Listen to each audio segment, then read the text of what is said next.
Okay, so this is my first video. I haven't done model railroading since I was in high school, and that was a good 35 years ago or more. Kind of quit when I was maybe a freshman. Kind of went to work part-time and discovered girls and beer and all that kind of stuff. So anyway, this is my little project. I'm in an apartment. So room is a big consideration here. So I built this, it's about 2.5 feet by 5 feet. And I put on rollers so I can move it around. Later on I may take the rollers off when I move back to my house and build something a little bit more permanent. I just installed my first ever tortoise on balsam wood. That was a mistake because the balsam wood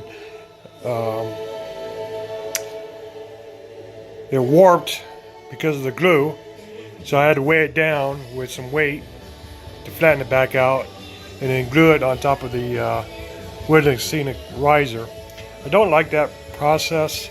I think what I'm going to do next time is mount the tortoise on the underside of the table and use a sleeve of some sort for the actuating arm to move the switch back and forth. Other than that, it worked out pretty good. So this bridge I bought a long time ago. Finally got it painted. I got to weather it, put some rust spots on it, made some, maybe blacken the underside of the trusses on the top. And then I got my abutments. I painted them sand color, but again I need to do a Indian ink wash and do some weathering there. And it's just a basic loop railroad. I made it to where later on I can put other modules on. I'm doing code 55. Eventually I'm going to have DCC, most likely Digitrax. I'm just going to have a simple system. I'm not going to get carried away.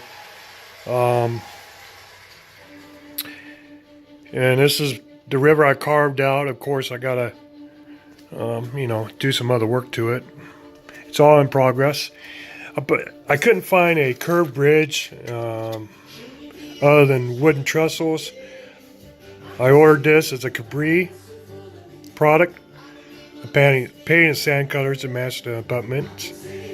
And of course, again, I need to weather it with Indian ink wash and some other processes, but I think it turned out pretty good. I'm kind of just freelancing this railroad, kind of going towards maybe Western Maryland area, Pennsylvania, that kind of area. So I think this kind of ties into that area.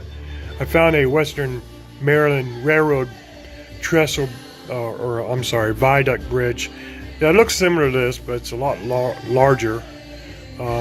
So I think it'll tie in pretty good. A lot of these buildings I bought a long time ago. I'm talking maybe 20 years ago. And sometimes you start and stop your hobbies. You lose interest for one reason or another, let it be economic or relationships or in transition to moving, new jobs or whatever. But this time I'm moving ahead and doing it. That's an old SD9 I bought a long time ago. I got to get it cleaned up and running. I'm not going to do BN. I'm kind of leaning towards the late 60s prior to all the major mergers. So I'm going to strip that down and maybe do a freelance railroad of my choosing. I got a few ideas. And then over here, I assembled a lot of my buildings. Well, all of them actually. And I just gotta weather them. A couple of cheap ones from, I don't know, Model Power or whatever they were. They turned out pretty good. I think once I dog coat them and do some weathering on them, they'll look okay. Get some Woodland Scenics, just plug lighting in there. I think that'll turn out pretty sharp. Gotta paint and weather these. Do some interior. I'm not gonna go overboard with it. But there you go. That's what I got going. Anybody have any suggestions? Let me have them. I'm fairly new to this again. I've been watching a lot of YouTube videos on modern railroading, and so this is a start. I don't know when I'm going to come out with videos, and they're not going to be tutorials. There's plenty of tutorials out there.